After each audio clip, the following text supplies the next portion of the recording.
Hey everyone, it's that time of week again. It's the Orange and Black Insider Bengals podcast.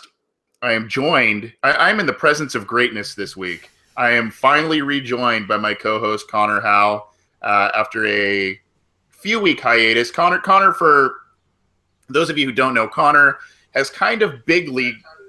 It's big lead a bit in that he is working for SB Nation, the mother site, covering all things NFL. Is that right, Connor? Yeah, I mean it's part time and it's temporary as of now, but yeah. So that's why I haven't been on. It's just because of Yeah, work conflictions. big league. I'm telling you, big league. Hey, I hope For so. those of you, yeah. Well, welcome back.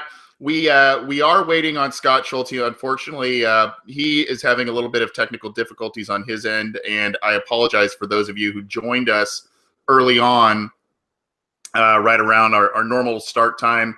We were trying to figure some things out with him, and I'm hoping he's going to be joining us in the middle of the program here at some point. We obviously love his insight as well. And Connor, I look forward to yours. Again, thank you for those of you tuning in live. You can catch us every week when we do the show at Cincy Jungle Live, and also on our YouTube channel. We put out the link there. So be sure to follow us on Twitter at Bengals OBI, because we put out the information there on when the show is going to be started, the links to join and all of that. So thank you again to you listeners for your patience. We will be taking fan questions this evening at the end of the show, as we quite often do. So please send us those. A little bit of I don't want to say slow time for the Bengals. It's just kind of a different time. Free agency has slowed down for most of the teams around the league, because that frenzy is really in those first couple of days. The Bengals, though, and we'll start with this, Connor, the Bengals did make another outside free agency signing, and I think it's actually one of the better ones they've made in recent years. They signed Arizona Cardinals linebacker Kevin Minter to a one-year deal.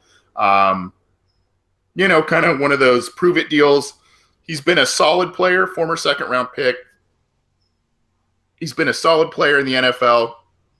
Not really a spectacular one, but there's a lot to cover with this, and I'll start with your first impressions of the signing, and how you see him fit in this Bengals defense. Yeah, it was an interesting move for sure. And for those who don't know, he reportedly turned down like a multi-year deal with the Bengals in order to sign just a one-year prove-it deal, because he thinks he probably saw guys like Carlos Dansby and Brandon LaFell come to Cincinnati, make a nice impact, and then get rewarded elsewhere for it. I think it's an interesting signing. It reminds me of the Carlos Dansby signing last year, but just a guy at a kind of different position, who's a little bit younger, and so it might look a little better. But to me, it kind of rings a familiar bell in the sense that it's still a guy who hasn't really lived up to expectations. Is a nice player. I think the biggest thing is that it shows the Bengals want to improve at the inside linebacker position, which is nice, or at least have depth there. Which for the fans frustrated with Ray Maluga, it makes sense that they would bring in Kevin Minter. But I think he's a good player. I think he could be a solid addition. I'm interested to see what happens in nickel packages. Who's going to play between Minter, Burfict, and Nick Vigil? I would hope it's Burfict and Vigil.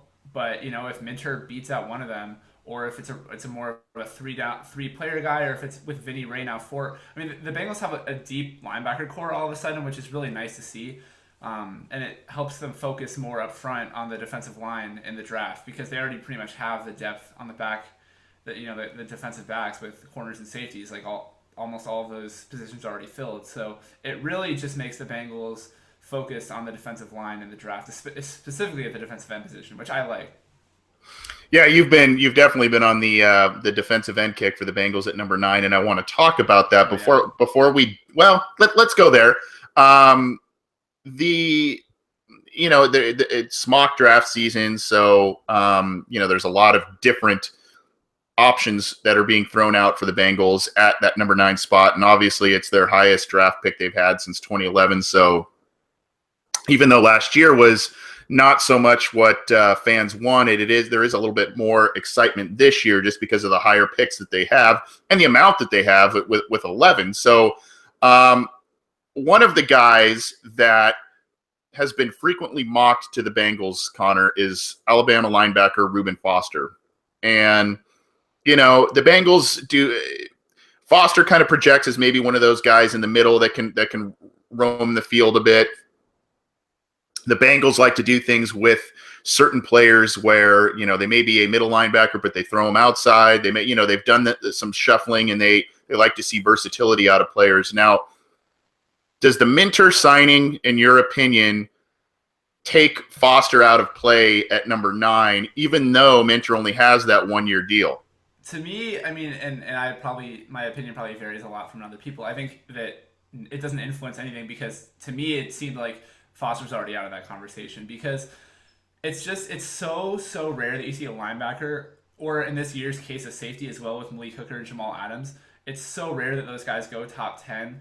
And you see the comparison to Luke Kuechly, and immediately you think, "Oh my gosh! Well, he got compared to Luke Kuechly. He must be this great player." And I'm not gonna be here saying Foster's not a great player, but it would obviously it makes things a lot easier to argue for a middle linebacker when the only middle linebacker or one of the only ones drafted in the top 10 over the past 10 years is Kuechly or whatever, however long it's been.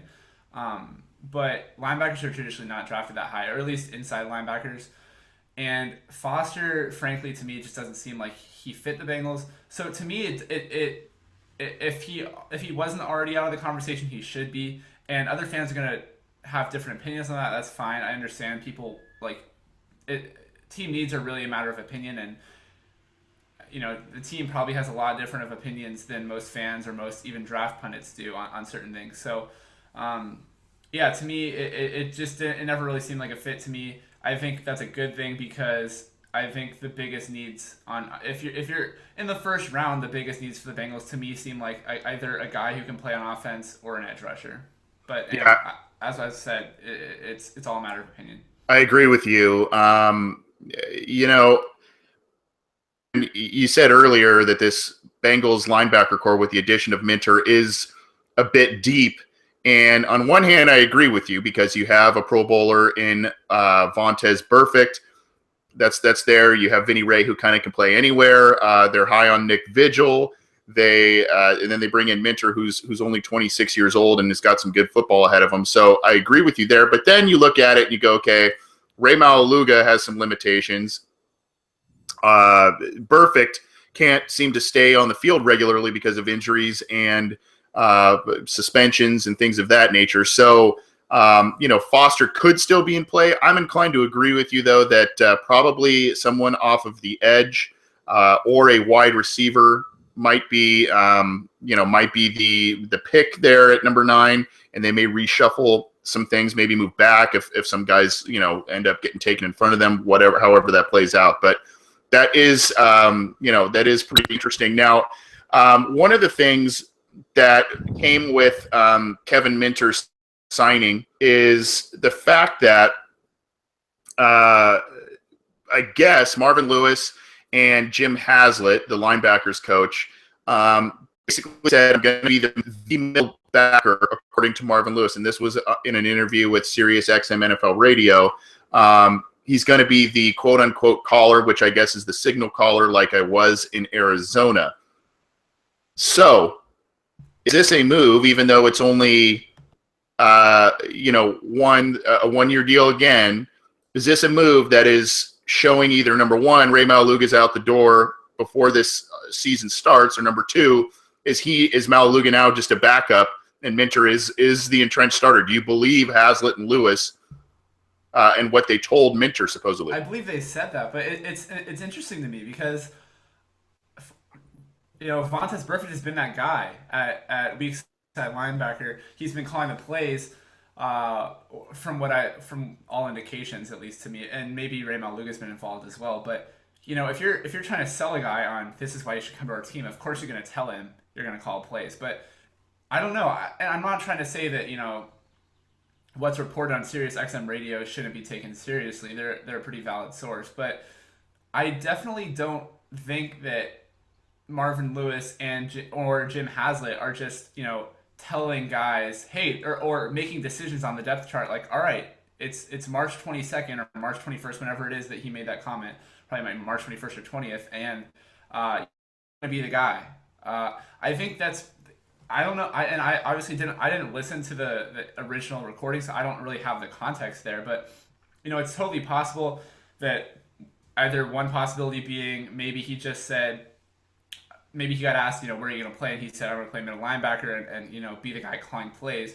Maybe he really legitimately believes that, but I mean, I don't think that the Bengals coaching staff, at least I personally don't think that they're assigning roles and places on the depth chart this early in the offseason, especially, what if an injury happens? What if Maluga is still there and he outplays Mitchell in training camp in the preseason? I mean, there's a lot of different factors to consider, and I think it was a bit of an over exaggeration of people to just immediately assume that a guy's opinion on where he's going to be on a team necessarily reflects what the team actually is going to end up doing. That being said, I think it's possible that he plays. I think he'll probably start a middle linebacker in base packages, but whether it's him or Burfict calling the plays, and whether it's him or Burfict starting nickel slash wherever Vigil fits there, is definitely still up in the air to me. Yeah,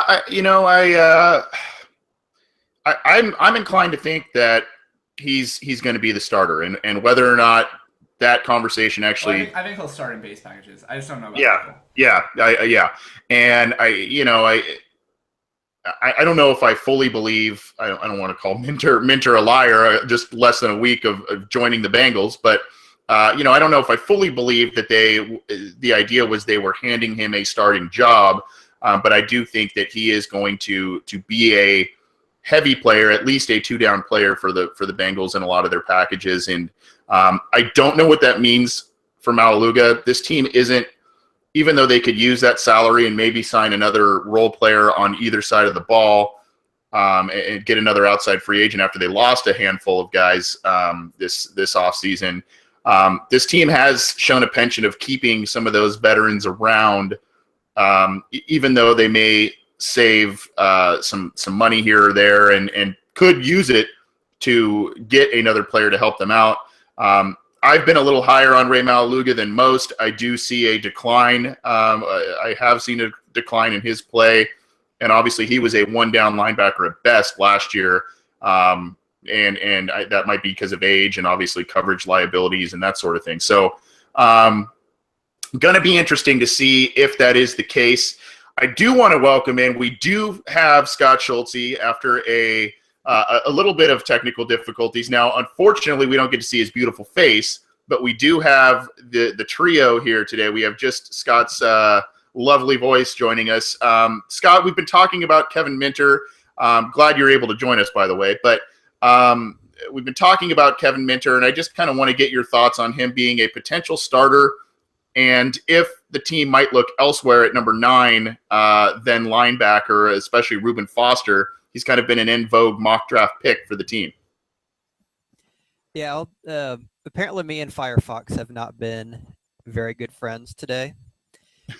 So I'll just leave it at that. Okay. And I'll keep this kind of brief because I don't want to repeat what everyone has heard you and Connor saying so far. But my personal view is I think that the minute they signed him, that's kind of Malaluga's playing time disappearing, because he was already last year down to less than 30% of the defensive snaps.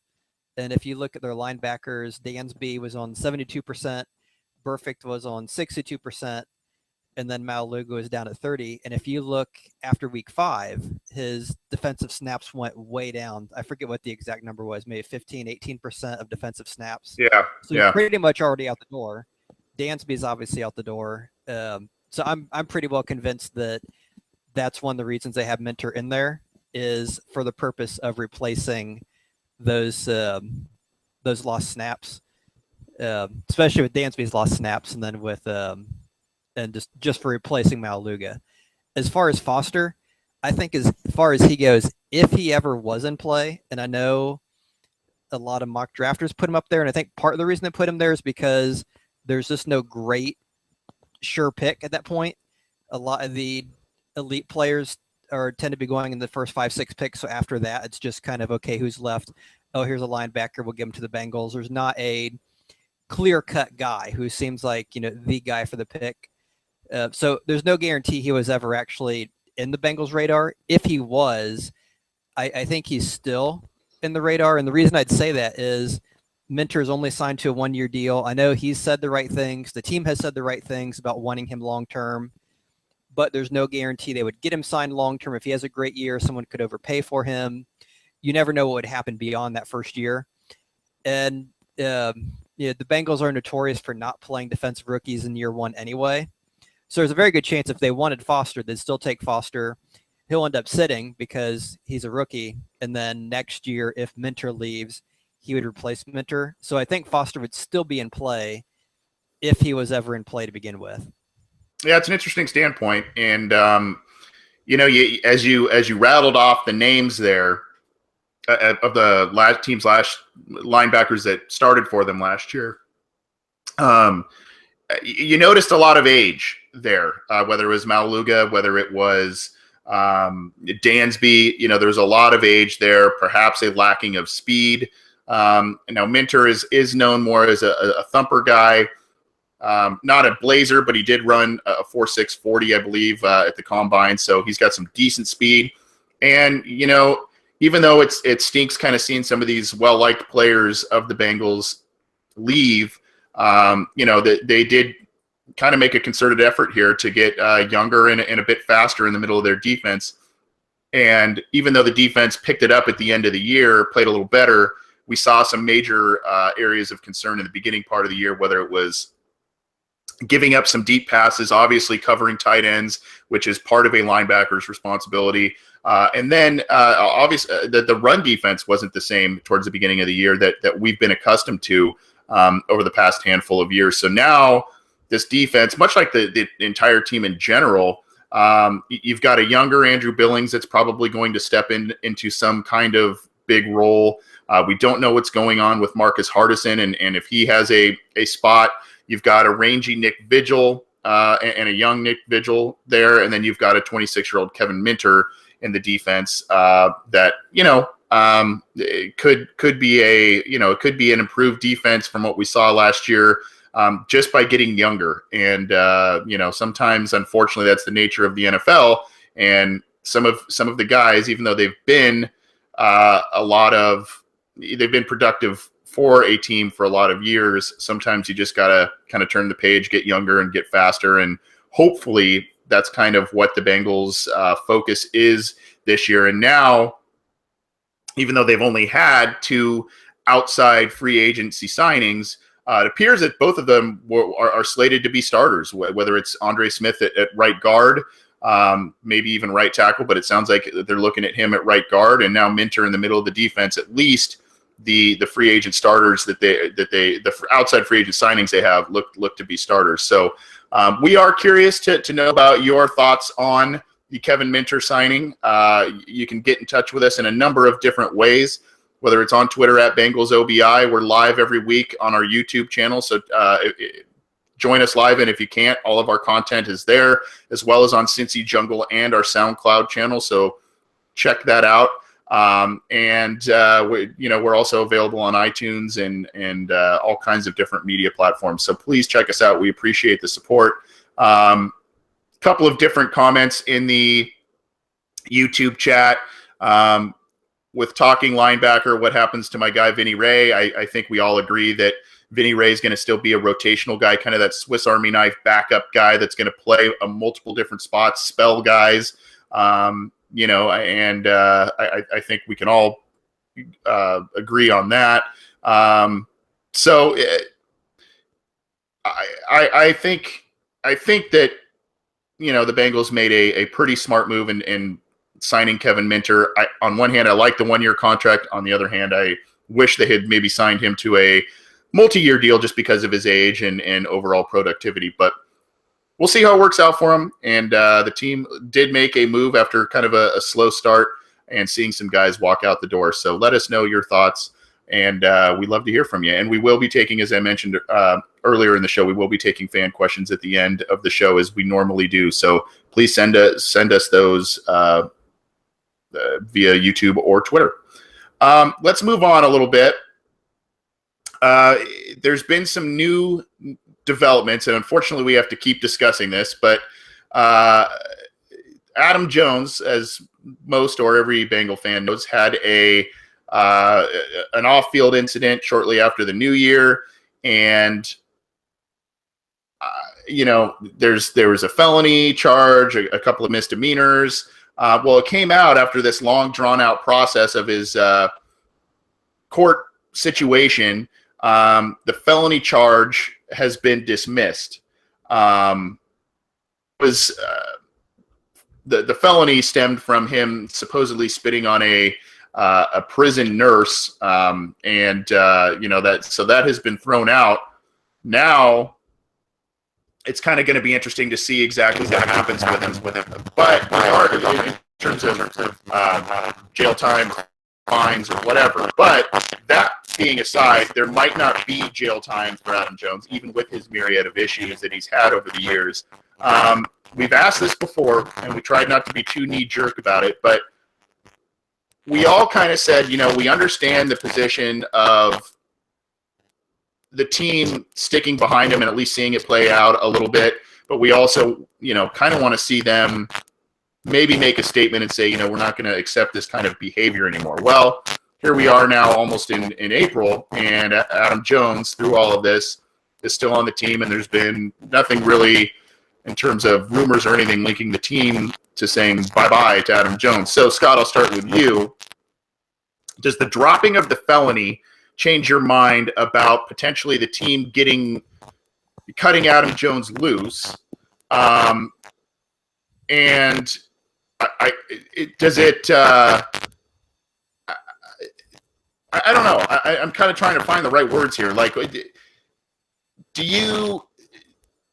What should they do with him right now? I mean, do they still play the waiting game? Do they try and what do they do with him? I don't know. I think if it's me, nothing's really changed. He still did the stuff he did. The only thing that this case seems to has led to is that the felony is being dropped, and it seems like it's only being dropped because the nurse in question. It's kind of the he said, she said. I don't know if we know all the details, but the story seems to be that she was kind of stretching the truth. She was kind of embellishing what happened to get a civil case to get more money against him, and apparently it ended up getting dropped out or dismissed because of that, because she wasn't being truthful. I'm sure if she had just kept the story to what really happened, assuming we're getting her full side of the story, I would assume they'd still be pursuing it. I don't know if it would end up going or not, but I think a lot of these cases, even you look at what happens in the NFL so often, even if he's not prosecuted or thrown in jail, just by the fact that he's charged with a felony, or just for the fact that he's charged with the misdemeanors and convicted of, those things are still there, and it's still a pattern of behavior with a character. It's not like this is a brand new off the wall thing. Like it's not a first event for him. He's not a young guy that this has kind of caught him by surprise. It's just a pattern of behavior. And so I think all the reasons why everyone was screaming in January to release him, to cut him, I think they still apply. He still did what he did. That hasn't changed.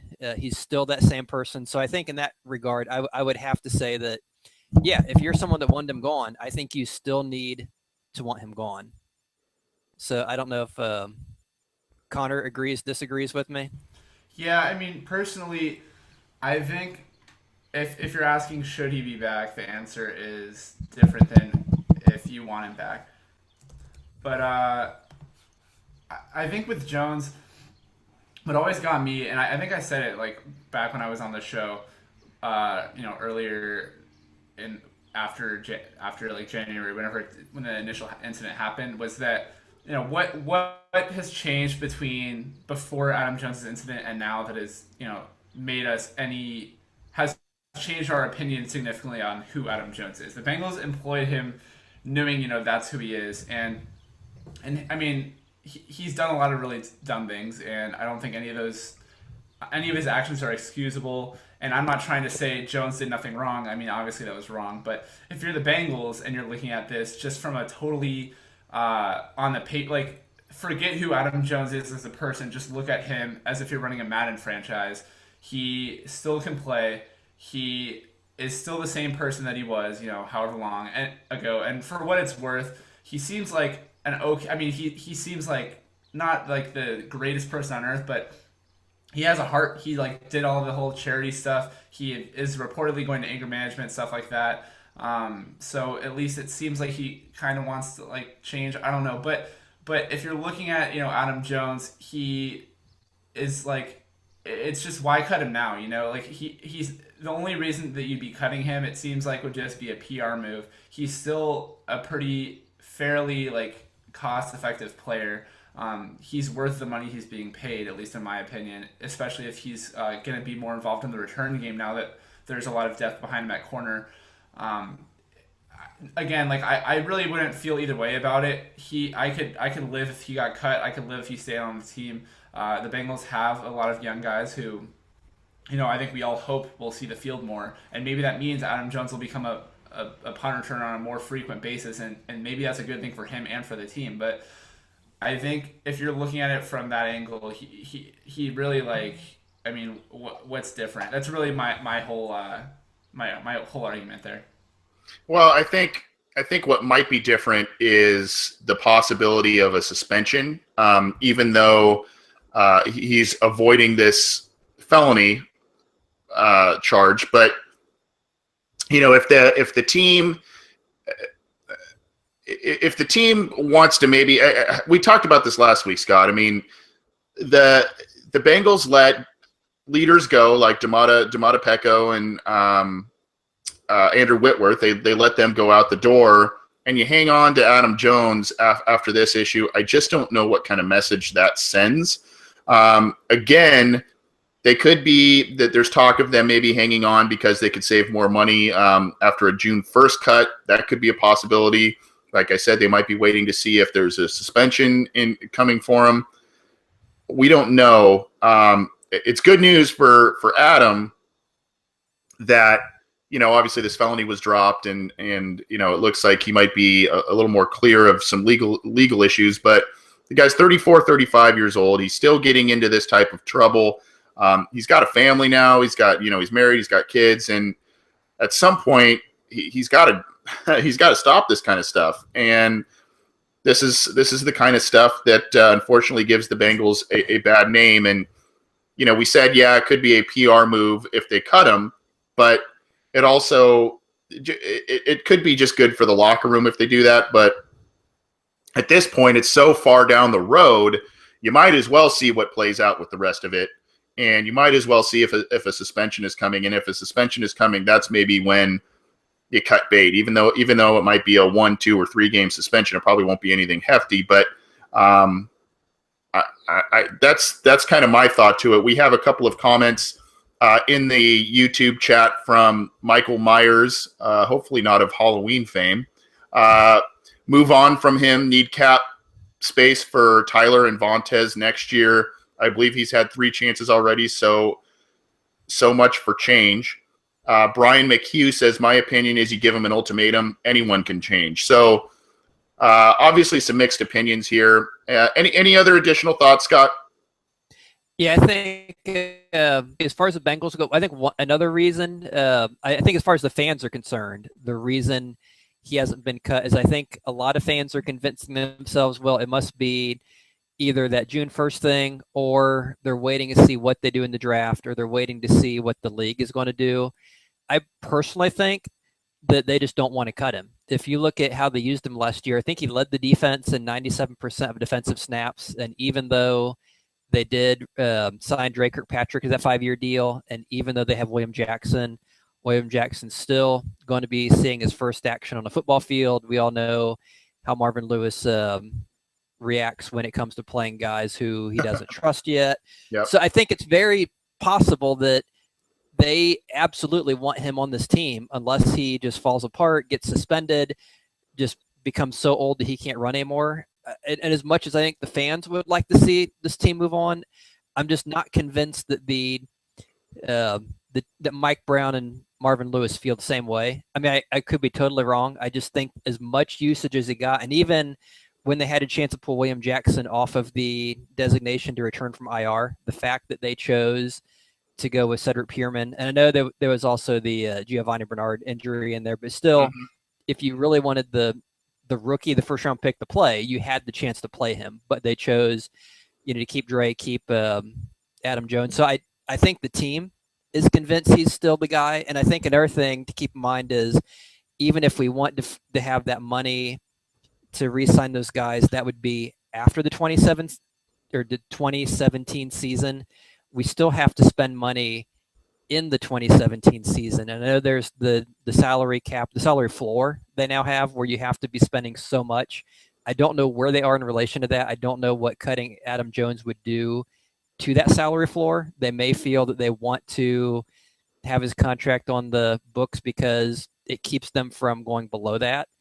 And I don't know if they cut him, if they would have to add people to get back above that, depending on how close they are to that limit. I know that was some of the speculation too when the Browns traded for Osweiler, was because they needed that contract to add some money to that. So I think as far as fans are concerned, I think more of them than not have probably seen enough of Adam Jones. They're ready to move on. I think the team seems like they disagree, and I know the money plays in some of it. So yeah, I guess I would say my 2 cents. That's my $6 million. All right. Connor, one of the things that I think does play into Scott's point here, that does play into Adam Jones's sticking with the Bengals is the fact that, at least from what I've seen, he's a fiery guy. He seems to be passionate about playing for Cincinnati. He seems to be almost grateful for the chances they've given him and the contracts they've given him. And he's rewarded them pretty well to a certain extent. Do you think that is something, that passion, that willingness, and that love for Cincinnati and the Bengals, so to speak, do you think that is maybe a reason that he's sticking around? To be honest, I really don't think so. I think we as fans very frequently try to turn everything into, everything into a statement. What kind of message does this send? But at the end of the day, I don't know. I just don't see, Carlos Dunlap or Andy Dalton or, Ryan Hewitt or whatever, someone on the team going home and thinking, okay, well, Adam Jones is still in Cincinnati. So what is that like? I like, let me formulate an opinion based on, that information. I think it's more so fans and analysts and whatever, people trying to, make sense of what's happening. And I think I'd be remiss not to say that Adam Jones, for what it's worth, was still a good player last year. I mean, he got murdered in the Broncos game. Emmanuel Sanders torched him. I think Demaryius Thomas torched him at the end of the game as well. He got killed in that game. But aside from that, he was actually still a pretty effective player. He had 7 pass defenses, 1 pick on the year. But I mean, him and Drake Kirkpatrick, the Bengals rarely ever get beat deep. The reason why the Bengals fans have been so adamant about we need to replace Ray Maluga, we need to get Reuben Foster, is because the weakest link on defense last year, besides a lack of pass rush, was the fact that the middle linebackers couldn't do anything in the middle of the field. I think, you look at Adam Jones, people say he's old, he's 33. Terrence Newman just signed a deal with the Vikings, re-signed at age 38. He'll be 39 basically at the beginning of the season. So he's 6 years older than Adam Jones. He's still playing. And Adam Jones he's still a good player, which is kind of what I guess is really why I think the Bengals are keeping him around, is that he's still a good player. And, I don't know, especially when you look at what happened and the detail. He made a boneheaded move. It's not really excusable. He was a jerk to cops. Regardless of whether or not he spit on this nurse, which I, for what it's worth, don't think he did, he spit out his dip reportedly, which apparently landed on the nurse, which, again, just not a good look, and I can understand why everyone wants him cut. I would not have a problem if the Bengals cut him today. I just don't think it's going to happen, and I'm just approaching it from, what does Cincinnati think? And he's a good player, and why do you part ways with a good player when his being on the team was already a PR nightmare before all this stuff happened?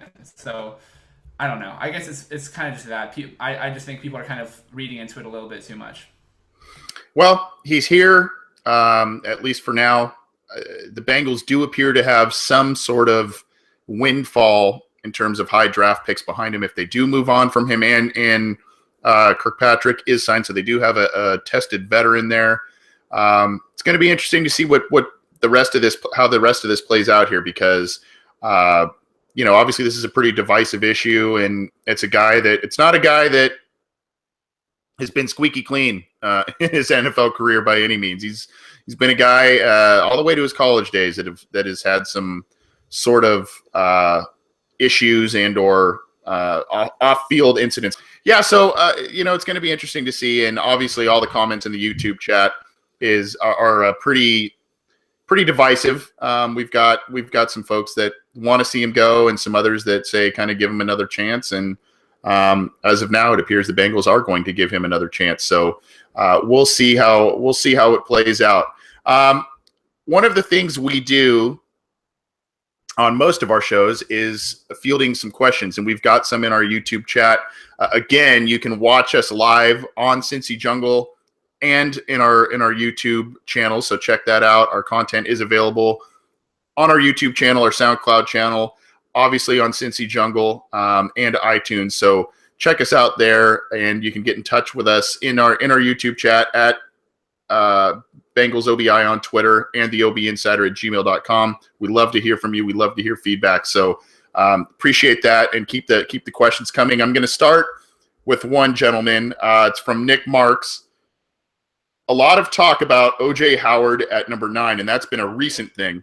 I believe Bengals.com editor Jeff Hobson recently mocked the Alabama tight end to the Bengals, which is kind of an interesting thing, because one of the things the Bengals have done in recent drafts when they do this best player available thing is they look at, hey, here's a player we have that might be a well-established player, a good player, a starter, but they're in the last year of their deal. Maybe they haven't produced quite to the level they want, or there's just some uncertainty going forward. You see that now with Jake Fisher and Cedric Ogbuehi, probably the same thing at cornerback this year and next year. So they've done this before. Obviously, Tyler Eifert is now in the last year of his deal.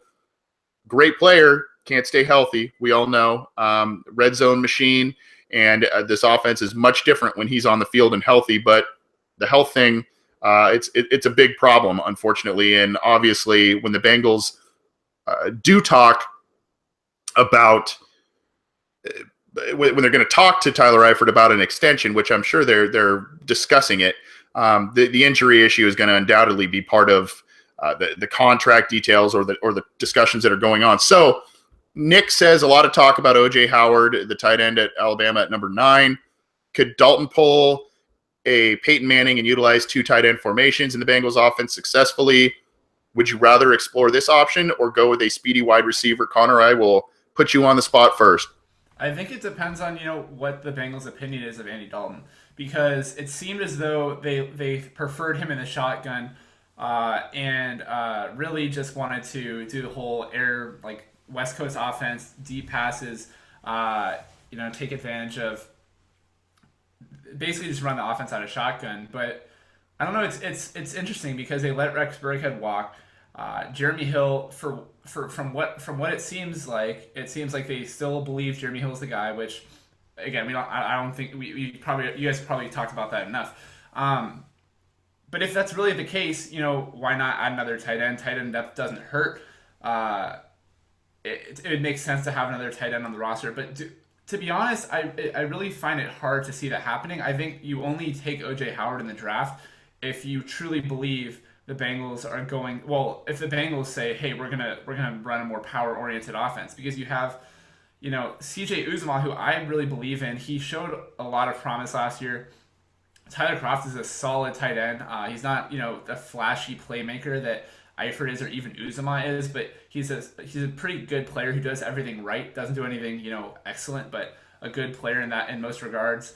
And you have your offense kind of built around what you've been doing for the past few years, as lining up in shotgun, running out of shotgun. If you're going to go to I formation and run with Hewitt in the backfield, sure, that would make sense, but because I don't think the Bengals are going to make that, change schematically with Ken Zampese, I think if they were going to make that change, they would have made it last year. I think that even though I like Howard and I wouldn't hate the Bengals drafting him high, I don't think it's going to happen. Scott, your take on OJ Howard at number 9, and if the Bengals, number one, if he's a good fit, number two, if the team can successfully utilize 2 tight ends in an offense.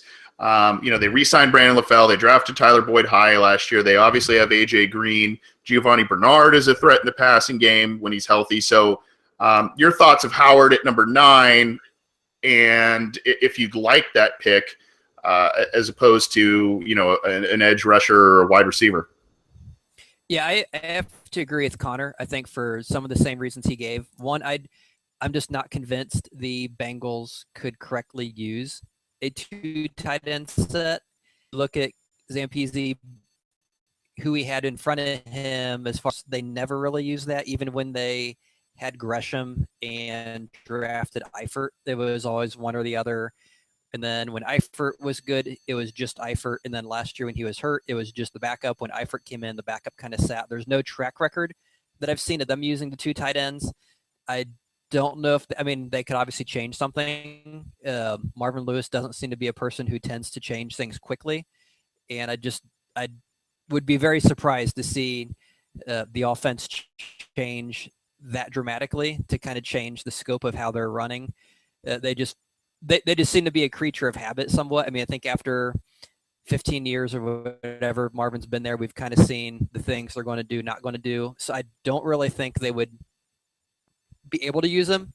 Then to their question, is he really worth that top 10 pick? I think that is another very good question. I personally haven't seen video of him, so I can't really give an opinion. It is interesting how he's kind of jumped up since the end of the year from I agree. Second round, late first, mid first. Now all of a sudden he's a high first thanks to his monster combine.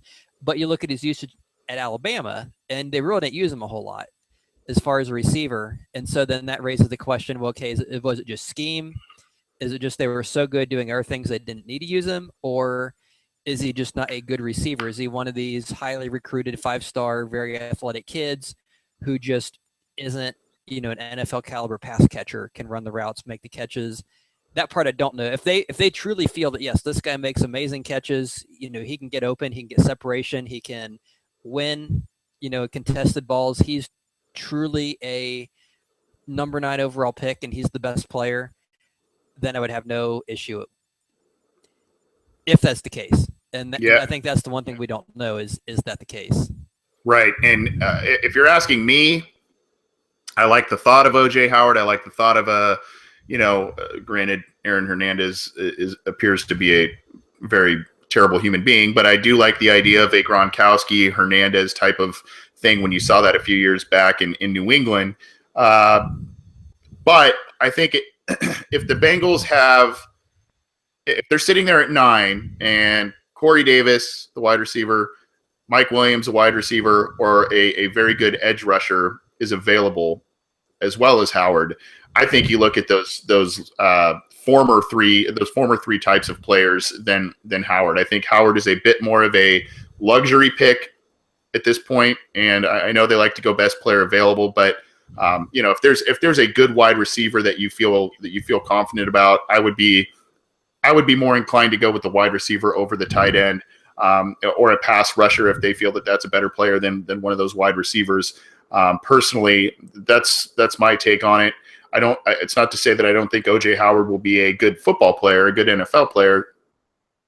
I just think that they seem to like CJ Uzama, who had an okay year last year. He showed some growth in his second season. So, I think they could probably get a decent tight end later, even though I do think tight end is a little bit of a bigger need than most like to assume. But I think at that point, you go edge rusher, or you go top end wide receiver, if those are on the board, as well as Howard. Now, if there's a run on those players all of a sudden right in front of them in those first 8 picks, then you might need to reassess some things, and maybe Howard's the guy. But for me, he's a little lower on the pecking order in terms of who might be there at number 9. There's another question, and I love this question from Evan Hill in our YouTube chat. With the loss of talent over the last 2 years, the last 2 years, meaning the last 2 off seasons. I mean, there's been Mohamed Sanu, Marvin Jones, Andrew Whitworth, Damata Pecco. There's all kinds of players that have left. With the loss of talent over the last 2 off seasons, this year really puts a pressure on the ability to coach up players to be productive. Is this Marvin Lewis's year to prove he can elevate talent? And I think that's especially relevant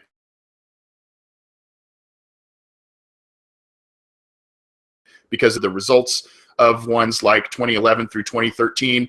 I will start again with you, Connor, on your thoughts about Marvin Lewis. And obviously, he's in the last year of his contract. There's been some talk about him maybe talking about another extension with the Bengals. But, Marvin's always been known as not only a quote-unquote players coach, but a guy who can identify talent and especially young talent in the draft. Now they've let some of those guys that he has drafted that ended up being good players, they've left. And now they've got this slew of other young players that need to start stepping up this year and in the next couple of years. Is this I mean, we seem to have this conversation a lot over the past, handful of years, but is this a vastly more important year in 2017 for that reason? I think for Lewis's job security, yeah, but I don't think his ability to draft and develop talent should be questioned. The Bengals over the past few years have been a lot more dependent on veterans than they had earlier in Andy Dalton's career, when it's Dalton, AJ Green, even Jerome Simpson was it seemed like he was kind of young. You had a lot of young guys, Andrew Hawkins, Geno Atkins and Dunlap were both young, and both of those guys kind of worked their way into the lineup, as we've seen, as these rotational players who eventually, earned their roster spot. And this is kind of the first time in Lewis's career, it seems, or at least in Dalton's career, I'll put it at that players have really had to, or players, I guess, are going to be handed starting positions. I mean, the Bengals, when they lost Marvin Jones, Mohamed Sanu, they bring in Brandon LaFell, and they still try to ease Tyler Boyd into the lineup. CJ Uzomah, Tyler Kroft really didn't get any opportunities until Tyler Eifert gets hurt. Nick Vigil doesn't really get any opportunities till, Vontaze Burfict, Ray Maluga both have issues of their own. And so obviously Obuehi gets rushed into right tackle because the Bengals were like, oh, maybe because Andre Smith just wasn't in their future plans. You can't really sign the guy to a 1-year deal after he's coming off a pretty solid season. And so he goes and takes the money in Minnesota, and all of a sudden you have, a hole at right tackle with no one really to fill it with. And even with Zeitler this year and Whitworth, they have guys to replace those positions. But to me, it really felt like the Andre Smith leaving, and Reggie Nelson could have been an issue too with Sean Williams leaving, but that was really the one time where it felt like the Bengals weren't super, super prepared, in the sense that they just got unlucky. Obuehi got hurt and he just wasn't able to stay healthy, and then that was the biggest issue. But I think that you shouldn't question Marvin Lewis' ability. People want to say that the Bengals haven't been drafting well, and that makes sense. They haven't gotten any AJ Greens or those big names, I guess, in the past few years. They've had Jeremy Hill, and that's frustrating, even though he leads the league in touchdown rushes, I think, since he came into the league. Tyler Eifert hasn't been able to stay healthy, even though we all know he's a capable player when he is healthy. Darqueze Dennard has been buried on the depth chart. William Jackson and Andrew Billings both got hurt for the year. But then you still have those guys like Uzomah, Nick Vigil, Tyler Boyd, Tyler Kroft, Cody Core even, who have been making plays, and even Alex Erickson is an undrafted free agent. Like, there have been guys who've been making a name for themselves, and again, it hasn't been that flashy, which is I think why people want to criticize the Bengals, and just because the Bengals obviously won only 6 games last year. But if you're looking at it, I say the jury is not out on Marvin Lewis when it comes to that. Maybe the past couple of years have been a little rougher on him than earlier in Dalton's career, but this is like we've been saying, it's kind of been a theme throughout the offseason. The team is getting younger, and I think this is the time where the people who have been clamoring for the young guys to play, this is the time when they have to be strong and step up and say, you know what, we're going to trust. Maybe if you don't want to trust Marvin Lewis, fine, don't trust him, but trust the young guys, because when guys have been called up into the lineup, besides Obuehi, really, it seems like they've stepped up, and you see guys like PJ Dawson, who gets drafted high, and the team, rather than forcing him into the lineup, says, "Look, we're gonna hold you accountable. You gotta watch that film and come to meetings on time, and then if you can do that, then we'll play you." So I don't know. For me, it's more of a.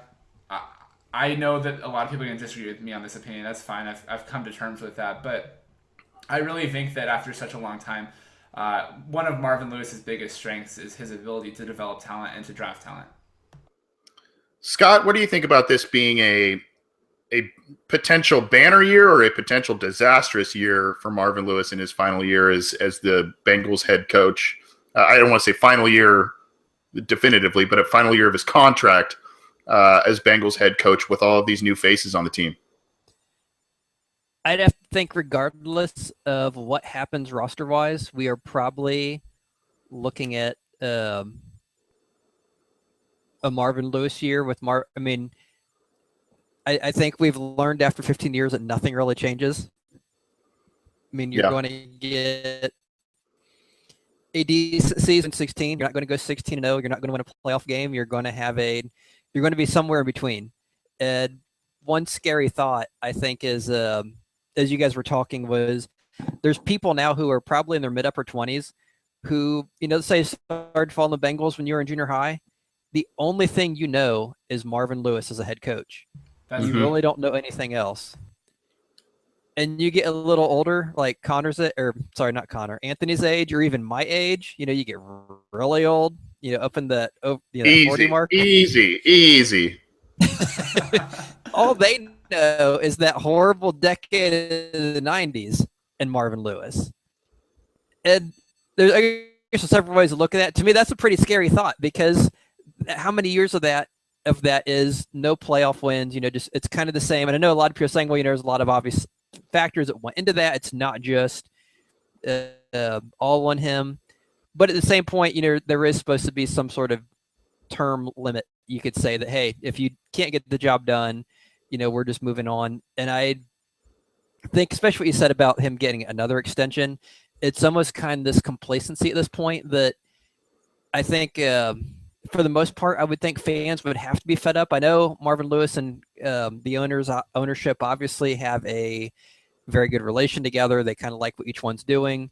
But I think regardless of what happens with the roster, it has to be the end of the road. Even if he wins a playoff game, I think at some point that, you just have to, unless you have Vince Lombardi or someone, you just can't keep the same coach 20 years and expect that, hey, we're going to magically win. I mean, granted, you could. I mean, anything can happen. But at that point, I just think they have to, look elsewhere. I mean, you can barely above 5. We've gone on and on the lack of in-game management skills. There doesn't seem to be really much of a killer instinct as far as putting our teams away. There's no sense of really adjusting pregame or in-game. So I think regardless of what they do with the roster, I think it's just, it's his time. I agree with both you guys in a lot of what you said. I almost look at this year very similar to the transition from 2010 to 2011. Yeah. Sure. There's a lot now. Granted, they're more established at quarterback, which is a very good thing. And they've got some of those guys that were drafted in 2010 and 2011 who have emerged and are at the currently in or at the tail end of their primes. Carlos Dunlap, Geno Atkins, AJ Green, and I mentioned Dalton at quarterback. So they're a little bit more well-established at some certain spots than they were in 2011. But I see this roster turnover. I see now, granted, there weren't disgruntled guys that left like we saw in that 2011 offseason. It was more this offseason was more about, let's get a little younger, let's get a little quicker.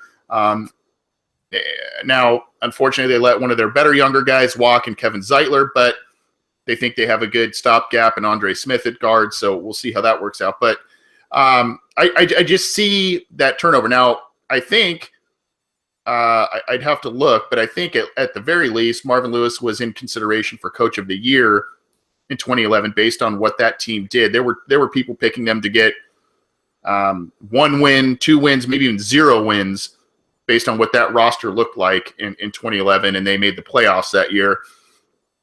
So I see on one hand, I see I have some hopefulness in terms of what I see here and what the Bengals are doing.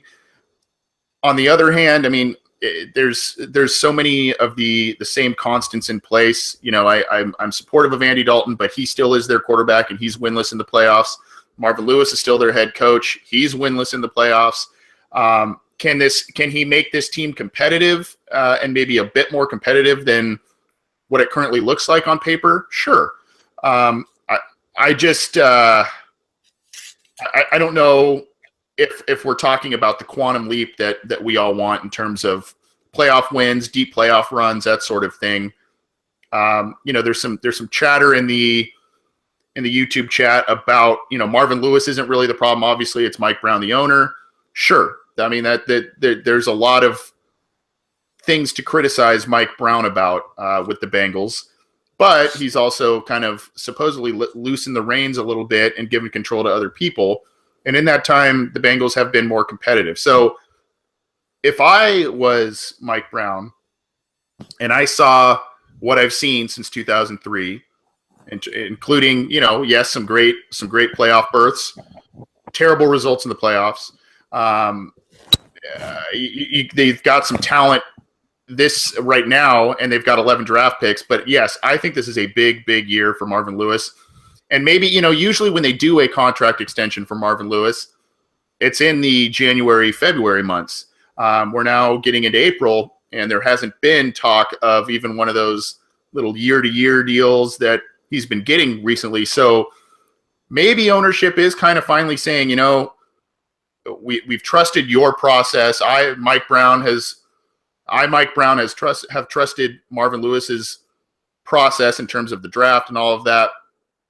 Let's finally see you put your money where your mouth is. Now, I know Mike Brown wants continuity. That's why he's valued Marvin Lewis as head coach. And that's why one of the good things that Marvin Lewis has done with the Bengals is creating stability at quarterback, whether it was Carson Palmer or Andy Dalton. And that was something that was completely lacking in the years preceding Marvin Lewis. So I know Mike Brown values continuity, and he looks at teams like the Patriots and the Steelers and see their success that's connected to this continuity. But the continuity the Bengals have currently is only getting them so far.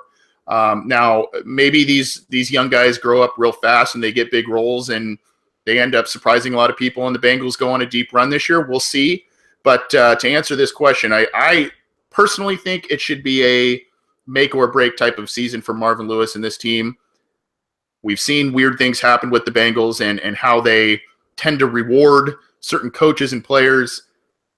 I don't know. I don't know if that's indicative of what's going to happen with Marvin Lewis this year. We'll see, but great question. We've got a couple more, and then we'll get out of here, guys. K Rhodes in the YouTube chat put us on the spot a little bit, but I think it's good. Talked about the best available free agents that the Bengals could sign going forward. Now, we all know, for those of you that read Bengals.com, because Jeff Hobson, who great guy, love the guy, but he does kind of work as a bit of a mouthpiece for the team. And a lot of his posts, especially in free agency, talks about why they don't sign a lot of these outside guys is because they don't want to mess up their compensatory formula. We've talked about how that has come with mixed results at best. But regardless, that's the direction the team has chosen to go. So there are still some productive guys out there. And at this point, some of those veterans might be more inclined to settle for those one-year rental deals like we saw Andre Smith and Kevin Minter get. Scott, I'll start with you. Are any of the available free agents out there striking you as possible guys that the Bengals could look at, either number one, based on their compensatory pick formula that they love to stick by, and number two, just that could be a decent little one-year rental option, maybe some veteran leadership for a lot of the new faces and young guys on this roster? Yeah, there's definitely a few that I would be interested in. The first one that sticks out to me, and this is definitely something of a homer pick, because I am the one person on this podcast who actually lives somewhere near Ohio, actually in Ohio. But that would be Nick Mangold, who grew up in Ohio and went to Ohio State. Because I know he's a little older, but The indications are he was cut more as a salary cap casualty, and not so much because his play had fallen off. And even if it has fallen off, I mean, if you've gone from elite center to average, I think that's still better than what you have in Bodine. And I know, granted, he was a little better last year. He wasn't, last year he might have been maybe up to like bottom 5 or 6, but still, I think a 33-year-old Nick Mangold is probably going to give you more than we've seen with a, I don't know what he'd be now, 26-year-old Russell Bodine at this point. So that would be one I'd be interested in. At the very, can put him as a starter if it doesn't work out. You still have Bodine. I'd rather have Bodine as a fallback plan than my starting plan. So one interesting name I'll throw out. I don't know if he'd be a great fit. I haven't looked into him too much, but I'd say Andrew Hawkins. Yeah, that's a good one. Just because he was a Bengals guy. That Bengals were really upset to see him go. I think he's an unrestricted free agent out of Cleveland. I know he's 31 now. He really hasn't done much on a team that has been desperate for wide receivers. So, but he hasn't had a good quarterback either. So you throw that in the mix. We do need depth. We don't have a lot of experience there. He could be an option. A guy you bring in for camp. See if he sticks as a 5th or 6th receiver. At the very least, he might be a guy who's competing with Tyler Boyd for maybe some inside work. He'd be someone. Another one I'll throw out, and this would be the last one, would be Jared Odrick, only because he's a defensive end. We need defensive ends. We need someone. Since the question just came up, I haven't had a chance to dig deeply in him. I know he's under 30. I know he was a pretty good player. I think it was at Penn State before he went to, I think he was at Jacksonville most recently. So he's someone I'd consider. He may not be great, but when we brought in people like Wallace Gilberry, no one really thought much of him, and he turned out pretty well as a rotational guy. So I'd say those would be the 3. Yeah, and I think regarding Hawkins, aside from being a fun little player and a guy you can maybe even put in the backfield to give little shuttle passes to and get creative with, aside from that, I think he also was cut before free agency, which then would probably, if I'm not mistaken, would then not go against the Bengals' compensatory pick formula. That makes a lot of sense. They also might, with a guy like that, they also might look at, see what they get in the draft and then kind of plug holes from what they don't get. Now, granted, they'll probably get a lot of stuff with those 11 picks that they have, but, teams tend to do that. And that's kind of when free agency starts to kind of pick up again, is after the draft. And then as teams go into mini camp and training camp, guys get injured and all of a sudden, the phones start ringing again. So, Connor, who are some guys you're looking at that could be decent fits for the Bengals, even if they're role players, starters, whatever it may be? I really liked Benny Cunningham as a running back, but he just signed somewhere else. So I'm going to go with one of my dad's boys who broke out a few preseasons ago. My dad was like, this guy is going to be good. And it's Chargers running back Brandon Oliver. And my dad, for the record, that's one of his 2 ever preseason hot takes. The first being Russell Wilson's going to be the Seahawks starting quarterback when Russell Wilson was out playing Matt Flynn in the preseason way back in Wilson's rookie year. But Brandon Oliver, he's not a huge name. He's kind of like a Burkhead type of guy. Started 7 games in 2014, averaging 3.6 yards per carry. He got 3 touchdowns. He actually 4 total touchdowns, but he also caught 36 passes. Played 14 games on the year, but started 7 of them. Played 8 games in 2015, started 1 of them, and then got hurt before the season even started last year. And he would kind of be like a Burkhead replacement, a guy who, last line of defense, if you need a guy who can start and has a little bit of experience, he could do that. And he's a pretty talented special teams player as well. A really cool guy. I've met him before, and he's a really nice guy. So I kind of just have a little soft spot for him. If you're going to go with a guy who you want the team to sign to actually start, there's a couple options. If you want a kicker, Dan Carpenter is still available. I don't know if anyone really has any specific feelings on that, but he's kind of the one big name that's available. His being available right now might say something about that. But he's out there. Jonathan Hankins, which I don't think is ever going to happen. Pretty talented interior defensive player. He's going to command probably a lot of money, so I don't see that happening. But he's an exciting guy. Maybe you sign a one-year prove deal with the Bengals. And I'll say, just if you're going to go edge rusher, because the Bengals only have, I think, 3 defensive ends on the roster right now, unless you're including Ryan Brown.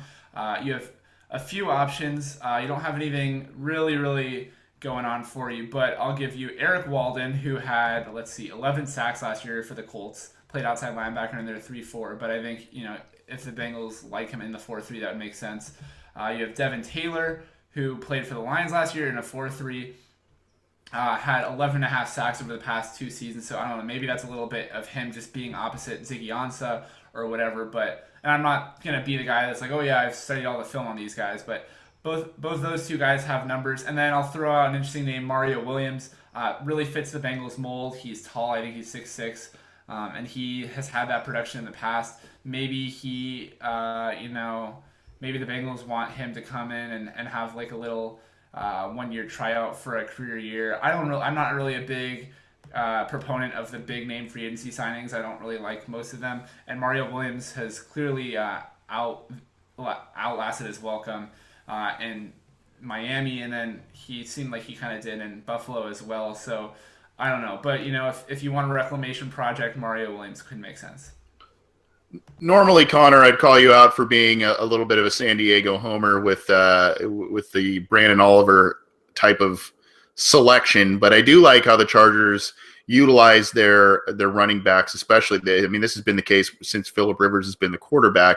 A lot of them have to be able to be very versatile, catch the ball well, block a little bit, and obviously run the ball. This goes back to LaDainian Tomlinson and all of that. Phillip Rivers likes to dump the ball off to his backs a lot. Danny Woodhead was one, and Oliver's a fun little player as well. So can't hate on you too much about that. I've got 2, and the 2 I had, number 1 is linebacker Zach Brown, and he was one of the better linebackers available this year in free agency. For some reason, he hasn't been picked up. He's actually changed representation for his agent because he feels he should have already been signed at this point. Now, I know the Bengals just signed Minter. Brown's more of a rangy type of player. And could provide some flexibility and some versatility in the Bengals' middle of the defense. And he could be had for one of those 1-year deals, maybe that's team friendly, but could be lucrative for him in terms of incentives and all of that. If he performs well for the Bengals, so that's one guy for me. Bengals need a pass rusher, and I've been saying this for years. They need a pass rusher that is smaller, quicker, shiftier than the big monsters that they already have. This is a guy at the tail end of his career, and he has been a nightmare against the Bengals, even against guys like Andrew Whitworth and Andre Smith, and that's Elvis Dumervil. I do not believe he has been signed at this point, obviously at the twilight of his career, but you see guys like a Dumervil in the form of Dwight Freeney and other guys that still can get on these little rental deals, come in and be a 5-6 sack guy for a team, and as a rotational guy. And I think he could bring a little bit of that sizzle and that short, speedy option on third downs, on passing downs, that sort of thing, to really spell guys like Michael Johnson, Carlos Dunlap, and maybe you kick those guys inside on those passing downs, and then you have the speedy guys outside like a Dumervil. And, even though he's kind of a big name, he's kind of a signature type of Bengal free agent pickup, big name, former first-round pick, productive player, but he's at the very end of his career, could be had probably pretty cheap. So, I think that's kind of a signature thing. I do think, though, the Bengals might, flirt with some guy, bringing in some guys before the draft. I think at this point, it's been very quiet on the news front aside from Minter in terms of visits and, potential interest in certain guys. I think they might wait now after the draft, see how those 11 picks play out and see if these guys are still out there.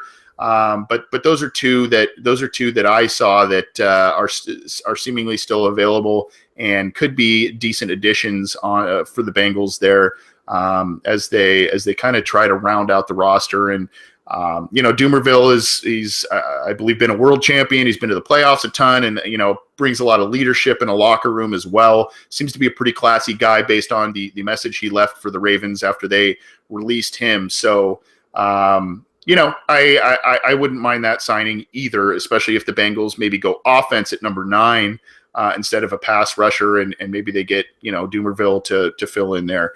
Let's end on this one last question, guys. I know there's been a bunch in the chat room, and I know we all greatly appreciate it. We went a little light intentionally on this show with the news and notes and some other opinions because we wanted to hear a lot of fan questions and answer those right now. So we appreciate all of them that has come our way. I'm struggling to find exactly who it was, but there was a question that was very interesting. Someone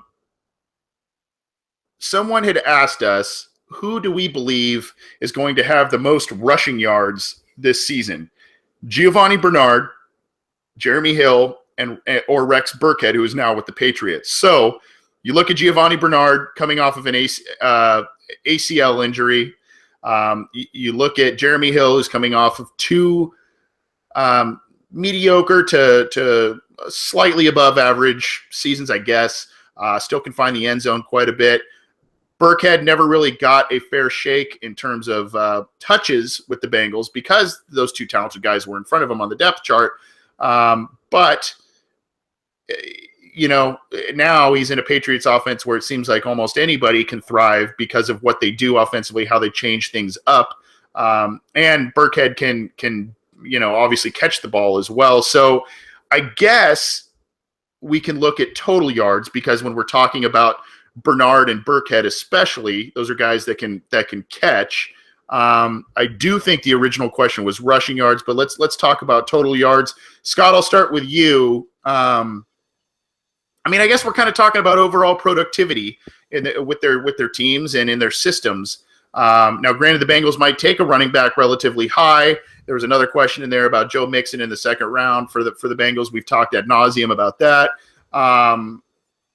Who do you think is kind of an interesting little? I guess it's kind of fantasy football related, and you're our fantasy football guy. So, what are your thoughts on those 3 backs and how the outlook is for all of them in 2017? Yeah, I think if we're looking at total yards, it would be difficult for me to say Rex Burkhead, even though he may end up on the best offense of the 3. And the reason I would say that is just because looking at how New England has used their running backs, they're very inconsistent. And I think, especially from fantasy football, and I think part of the reason for that is because they don't game plan like most teams. They don't game plan like the Bengals, who tend to look at, this is our offense, this is what we do. New England tends to do a much better job of doing a total revamp of the game plan depending on the opponent every week. So I think some weeks he could get a ton of work, and I think some weeks he could be totally absent. So I think when it's all said and done, he's probably going to be one of 4 or 5 running backs who gets maybe 3, 4, 5, 600 yards total.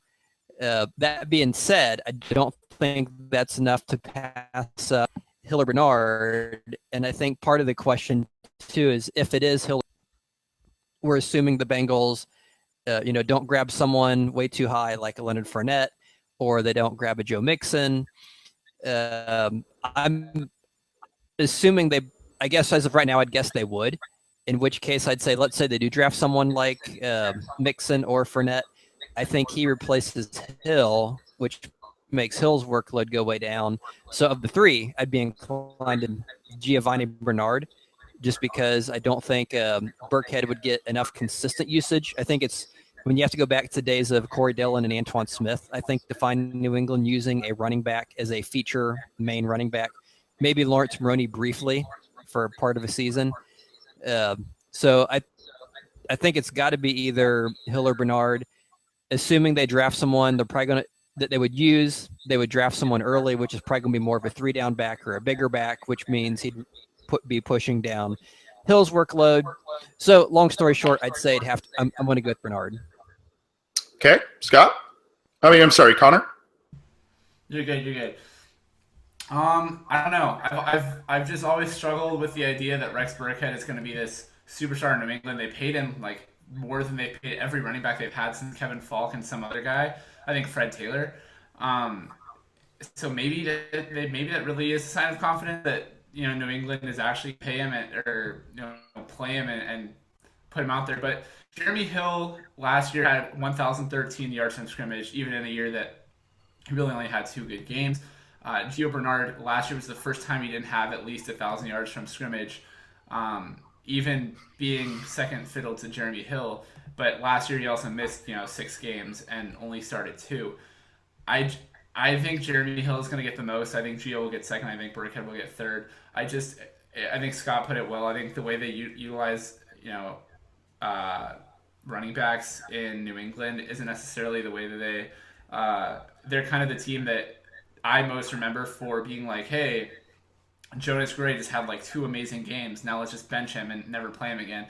And the Patriots really take fumbling seriously. I remember they got rid of Stephen Ridley because he fumbled. Maybe this is I don't know, fallacy is the right word, but the most memorable play for me of Rex Burkhead's career was the game against Seattle where he gets 1 carry and fumbles on his first carry of the season, and that really like was almost a nail in the coffin for the Bengals. Except they made that remarkable comeback. Not that Burkhead's not a good player, but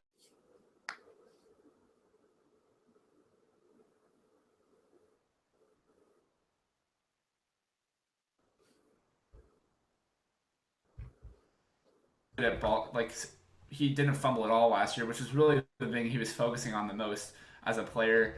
I'm kind of team Jeremy Hill, so I understand why people would totally disagree with me on what I have to say here, but I don't know. I just think that Jeremy Hill, even at his floor, when we all say he has a bad season, he still puts 1,000 yards on paper, and that's not really. I don't see Burkhead as 1,000 yard back, even if you add his receiving yardage. I just don't see it.